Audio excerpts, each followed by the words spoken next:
Bismillahirrahmanirrahim. Assalamualaikum warahmatullahi wabarakatuh. Waalaikumsalam warahmatullahi wabarakatuh.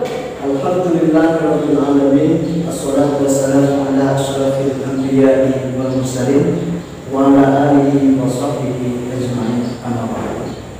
Anak-anakku yang dimuliakan Allah Subhanahu wa taala, sebelum kita mulai pelajaran ini, maka terlebih dahulu sebagaimana adab kita sebagai seorang santri, ada terlebih dahulu kita berdoa kepada Allah Subhanahu wa taala, dipimpin oleh ketua kelas. Bismillahirrahmanirrahim. Alhamdulillahirabbil alamin. Ar-Rahmanir-Rahim. Maliki yaumiddin. Iyyaka na'budu wa iyyaka nasta'in. Ihdinas siratal mustaqim. Siratal ladzina an'amta 'alaihim ghairil maghdubi 'alaihim waladdallin. Sabahul khair. Sabahul Halukum. Alhamdulillah. Maka bersunanan Al-Quran. Siapa yang ada?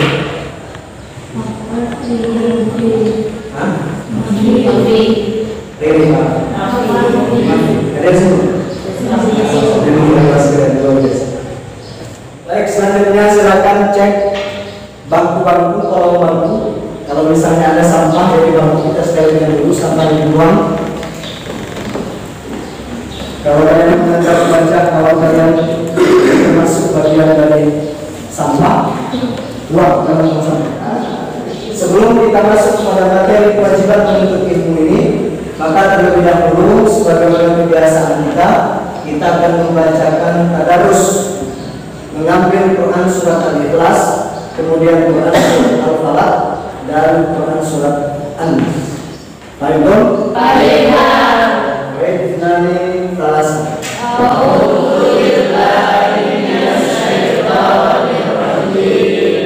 Bismillahirrahmanirrahim. Qul huwallahu ahad, Allahus samad, lam yalid wa lam yulad, wa lam yakul lahu kufuwan ahad. Min syarri waswasil khannas, alladzi yuwaswisu fi sudurin nas, minal jinnati wan nas. Sadaqallahul azim. Anak-anakku yang saya cintai, kita masuk kepada materi kewajiban menuntut ilmu. Silakan perhatikan slideshow yang telah saya siapkan. Adapun kompetensi dasar dari materi kali ini 1.5 itu menghayati nilai-nilai keilmuan, kemudian menunjukkan sikap semangat menuntut ilmu dan menyampaikan ilmu kepada sesama. Kemudian dilanjutkan dengan memahami ayat-ayat Al-Quran dan hadis Nabi tentang kewajiban menuntut ilmu, kemudian menghafalkan arti perkataan dari ayat-ayat Al-Quran maupun dari hadis Nabi tentang semangat menuntut ilmu. Baik. Kemudian tujuan pembelajaran dari materi pertemuan kali ini, yang pertama menjelaskan kewajiban menuntut ilmu menurut Al-Quran, kemudian menjelaskan kewajiban menuntut ilmu menurut hadis Nabi Sallallahu Alaihi Wasallam, menjelaskan kewajiban menyampaikan ilmu kepada sesama menurut Al-Quran dan kewajiban menyampaikan ilmu kepada sesama menurut hadis. Yang kelima menunjukkan keutamaan orang-orang yang menuntut ilmu dan menyampaikannya. Kemudian yang terakhir hafal ayat Al-Quran dan hadis tentang semangat menuntut ilmu. Metode yang akan saya gunakan dalam pembelajaran ini yaitu diskusi interaktif. Diskusi interaktif di mana kalian nantinya akan sesuai dengan materi yang telah kita bagi. Kalian akan berdiskusi tentang materi. Setelah itu kalian bertanya, menyimpulkan, memerankan dan mendemonstrasikan peran di setiap hasil diskusi yang telah kita peroleh nanti. Kontak belajar nanti saya akan membagikan kelompok diskusi menjadi 3. Di sebelah kiri yang cantik luar biasa ini, ya sifat adalah kelompok 1. Saya pilih ketua kelompok di Yoga. Kemudian yang di depan saya, selalu saja. Kelompok 2, ketua kelompok nanti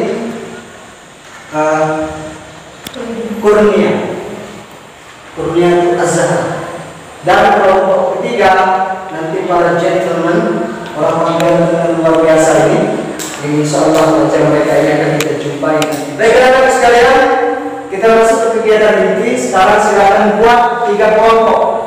3 kelompok saya melingkar di kelompok 1, kelompok 2, dan kelompok 3. Saya berhasil berikan dan Al-Quran ayat kita Al-Quran di masing-masing kelompok. Kelompok 1 itu diskusi mengenai firman Allah dalam Quran surat At-Taubah ayat 122. Kemudian kelompok 2 itu mengambil materi Quran surat Al-Mujadalah ayat 11. Itu mengambil hadis tentang kewajiban menuntut ilmu.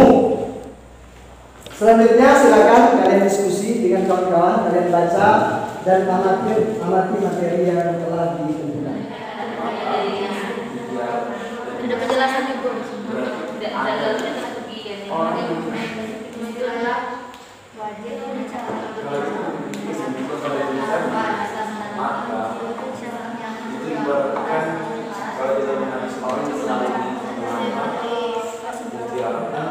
kalau ada pertanyaan yang tidak kalian pahami, boleh bertanya antar kelompok.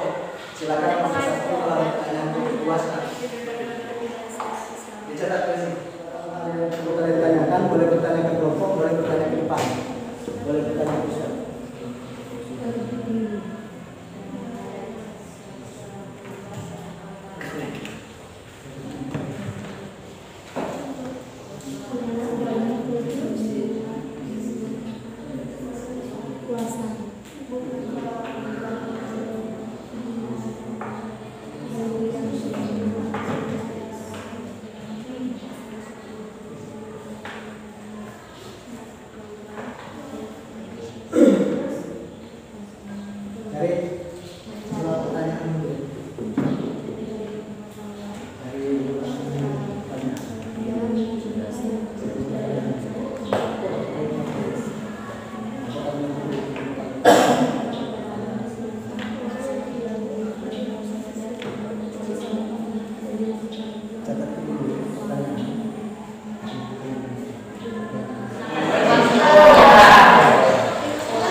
Baik, sekarang silakan kalau ada yang mau bertanya, baik antar kelompok maupun kepada guru tutor, silakan bertanyakan.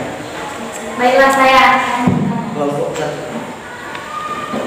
Baiklah, saya akan bertanya. Baiklah, assalamualaikum warahmatullahi wabarakatuh. Jika berdirinya saya di sini, saya ingin bertanya kepada kelompok 3. Baiklah, pertanyaan saya, bagaimana jika orang tua membiayai anaknya sekolah agama, namun ia menggunakan uang yang haram? Apakah ilmu itu akan diperoleh anaknya itu akan berkah?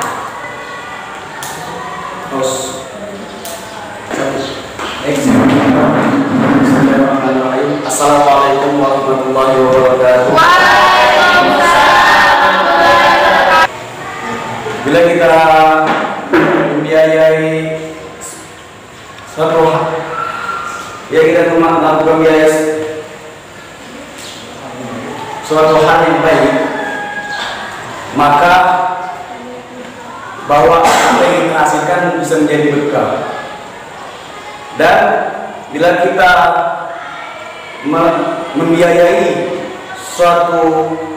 anak kita dengan hasil yang tidak bagus, itu dampaknya akan menjadi negatif. Mungkin ini sudah sampaikan. Saya akhiri. Wassalamualaikum warahmatullahi wabarakatuh. Baik, kelompok 1 bisa dipahami bahwa kalau misalnya perbuatan baik itu, maka dia harus diiringi juga dengan hal-hal yang baik yang mengiringinya. Menuntut ilmu itu adalah perkara yang baik. Maka uang yang kita peroleh untuk membayar SPP, kemudian untuk beli pakaian terkait dengan kewajiban menuntut ilmu adalah dihasilkan dari uang yang halal pula. Kenapa? Karena nanti itu akan jadi darah daging. Uang yang haram masuk ke dalam darah kita menjadi darah daging, itu akan membuat tumpul otak, gelap hati kita. Sehingga walaupun ilmu itu didapatkan, ilmu itu nanti sulit barokah. Sudah dapat ilmu, tapi tidak barokah.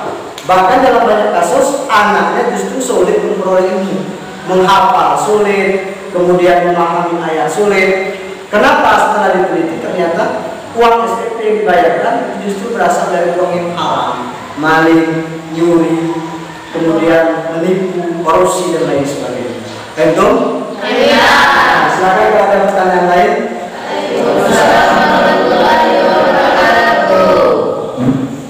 Baik, kami dari kelompok 3 ingin bertanya, apakah hukum menuntut ilmu itu sifatnya fardu ain atau fardu kifayah? Itu sudah? Ya. Sini. Apakah menuntut ilmu itu hukumnya fardu ain atau fardu kifayah? Ada dua pendapat. Yang pertama, kalau misalnya ilmu itu terkait dengan amaliyah ibadah, misal sholat secara otomatis dia kewajiban individu, fardu ain. Ada ilmu tentang sholat, bacaan rukuk, bacaan sujud, syarat sah sholat, kemudian rukun sholat, maka hukum mempelajari ilmu tentang sholat ini dia menjadi fardu ain. Wajib bagi setiap orang mengetahui syarat-syarat sholat, syarat sah sholat, hukum sholat apabila mereka hendak mengerjakan sholat.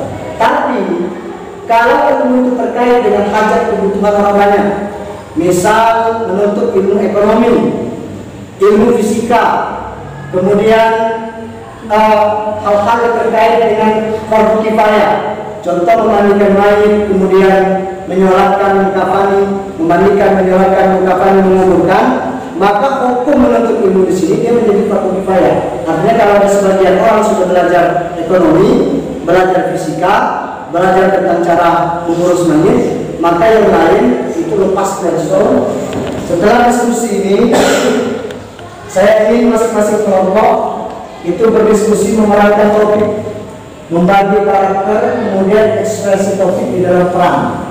Jadi silakan kalian dari materi yang telah saya berikan tadi, yang telah kalian diskusikan, kira-kira karakter apa yang bisa disampaikan oleh materi itu, yang bisa kalian pahami. Misalnya dari menuntut ilmu itu ada karakter semangat dalam menuntut ilmu. Nah, ini diperankan.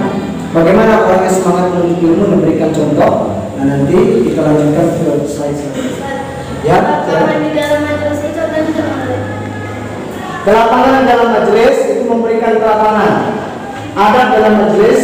Kalau sudah ada sebagian orang datang dalam majelis, duduk dalam majelis ilmu di masjid, misalnya kita lagi taklim, kemudian yang lain datang, maka yang pertama kali datang dulu itu memberikan kelapangan dengan cara bergeser, sehingga yang datang terakhir itu bisa duduk juga, tidak berdiri, saling bergeser, saya memberikan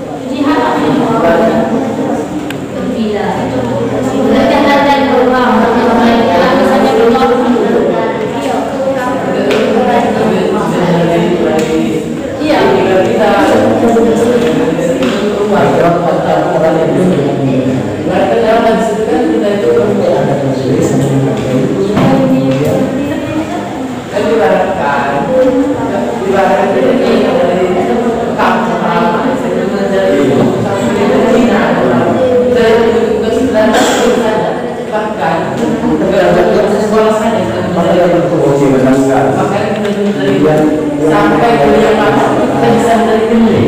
Kalau tidak pernah berhenti mencari ilmu, bahkan dia hanya di sekolah saja mencari ilmu. Kita sama-sama belajar juga bisa mencari ilmu. Kuliah itu tidak terbatas, meskipun kita sudah tua, kita ada niat, minat kuliah itu bisa. Namanya kita mencari ilmu di situ ya. Kalau saya itu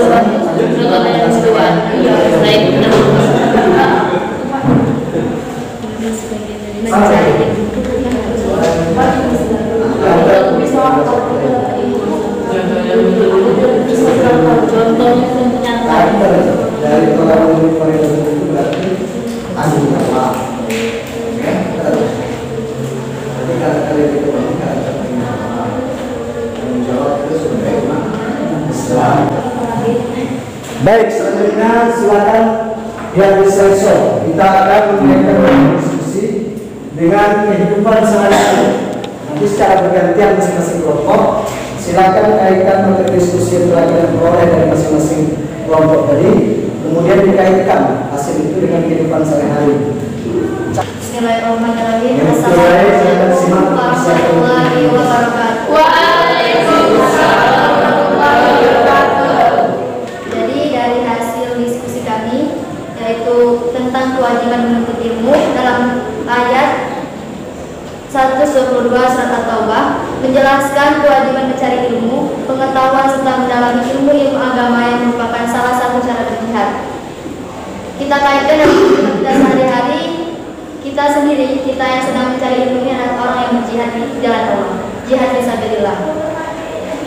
Dengan mencari ilmu, dengan adanya ilmu, kita dapat memilah bagaimana yang ma'ruf dan ada yang munkar. Kita dapat memilih apa itu jalan buruk dan jalan yang baik. Dengan ilmu, kita dapat memiliki masa depan yang maju, memiliki karakter dalam diri sendiri, sehingga kita menjadi manusia yang lebih baik. Ilmu juga mencerdaskan umat, sehingga ilmu dapat menjadi suatu pegangan hidup untuk memilah yang mana sebaiknya kita lakukan dan yang mana sebaiknya kita tinggalkan. Mungkin itu saja yang dapat saya sampaikan. Baik, berikan aplaus.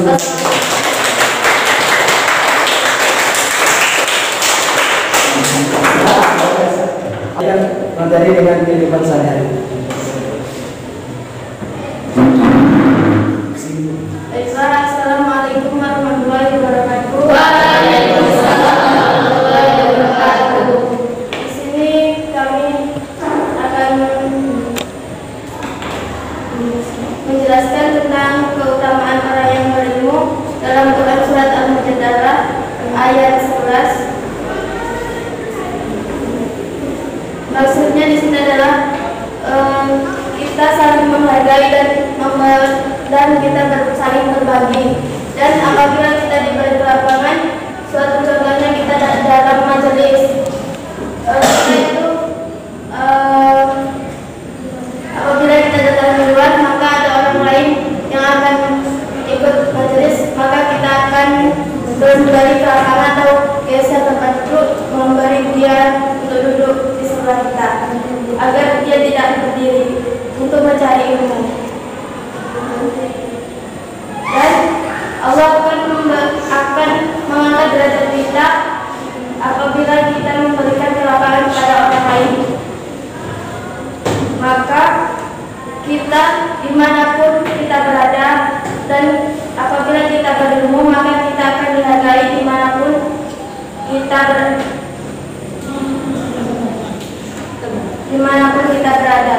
Mungkin hanya ini yang bisa saya sampaikan. Wassalamualaikum warahmatullahi wabarakatuh.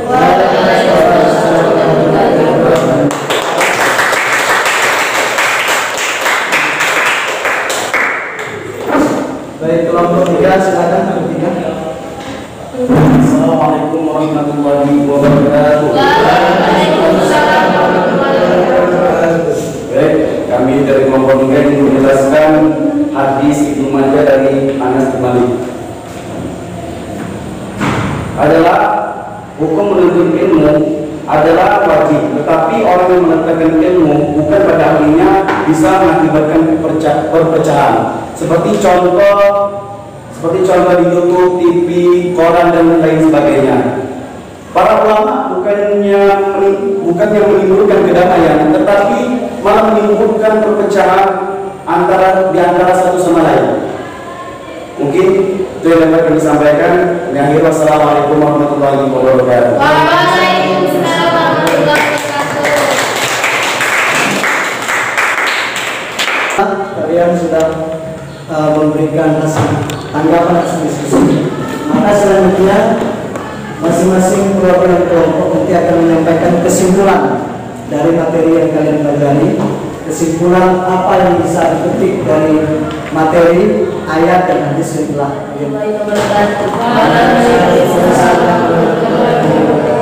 Baiklah, saya akan menyampaikan kesimpulan dari hasil diskusi kami. Yang pertama, bahwa tidak semuanya harus berangkat ke medan perang. Adapun yang sebagainya pergi untuk menuntut ilmu. Yang kedua, ilmu juga harus diamalkan sebagai bekal dan amalan di akhirat nanti yang akan menjadi pahala jariah yang selalu mengalir. Mungkin hanya yang dapat kami sampaikan. Saya akhiri. Wassalamualaikum warahmatullahi wabarakatuh. Waalaikumsalam warahmatullahi wabarakatuh.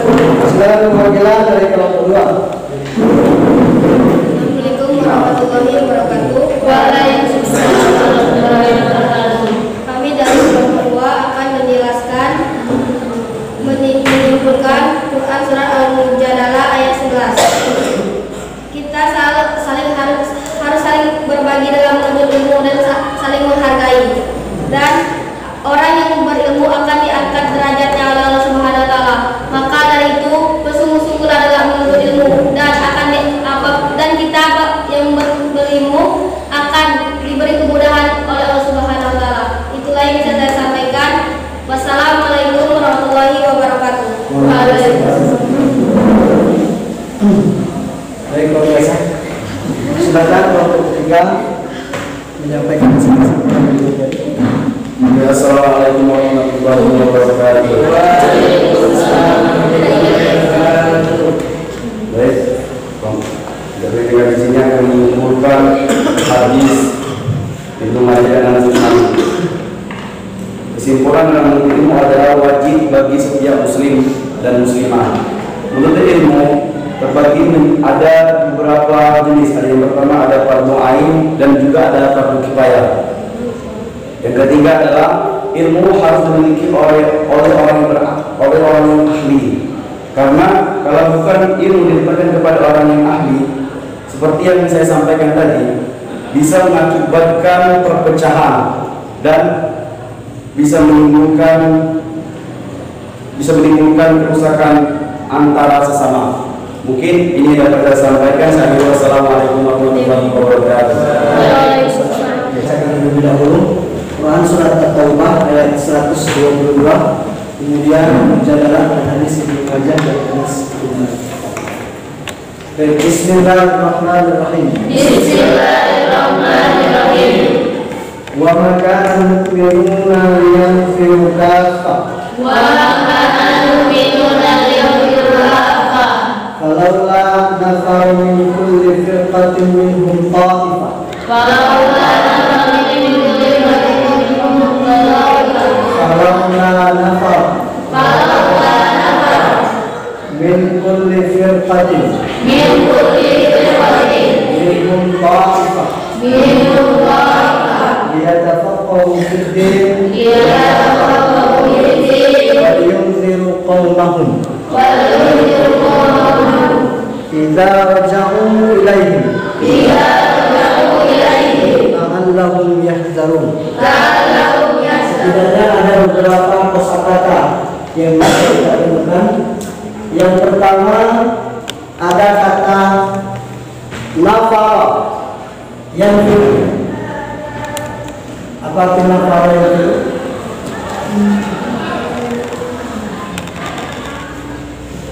ada yang tahu? Nafara yang itu sama dengan zahaba yang pergi. Kemudian ada kata kafa. Kafa bukan kafan, kafa. Kafa karena banyak.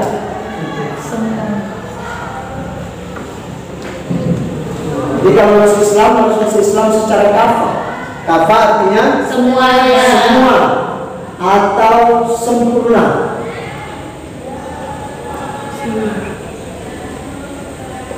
Zawaj itu saya telah menikah di rumah kaf dengan seorang wanita yang sempurna secara kaf. Kemudian selanjutnya terdapat kalimat firqah. Apa firqah? Golongan. Firqah itu golongan, benar sekali. Golongan.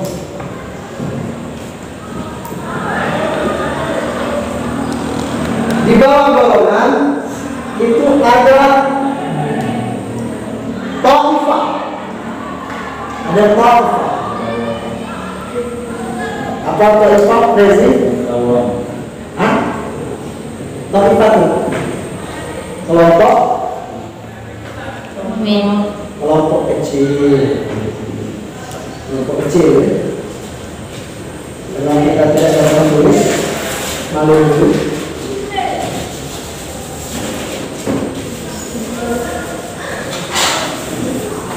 Selanjutnya kita menemukan kata tafaqquh ayat tafaqquh.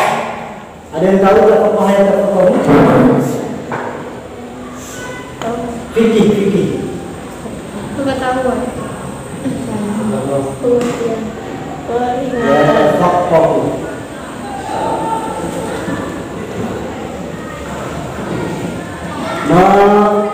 Memahami. Fikih itu kan artinya memahami. Lalu berasal dari kata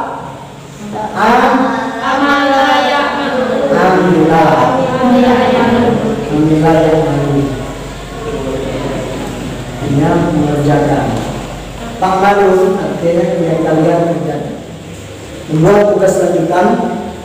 Nanti kalian selepas dari kelas ini kalian mencari bahan ajar, boleh dari kitab, buku, kemudian dari internet terkait dengan kewajiban. Demikian kira-kira materi kita yang bisa kita pelajari pada hari ini. Mudah-mudahan membawa barokah dan ilmu yang kita peroleh diberkahi oleh Allah Subhanahu wa Ta'ala. Amin. Baik dong. Kita untuk pertemuan ini dengan bersama-sama membaca doa kafaratul majelis. Bismillahirrahmanirrahim. Bismillahirrahmanirrahim. Subhanakallahumma wa bihamdika.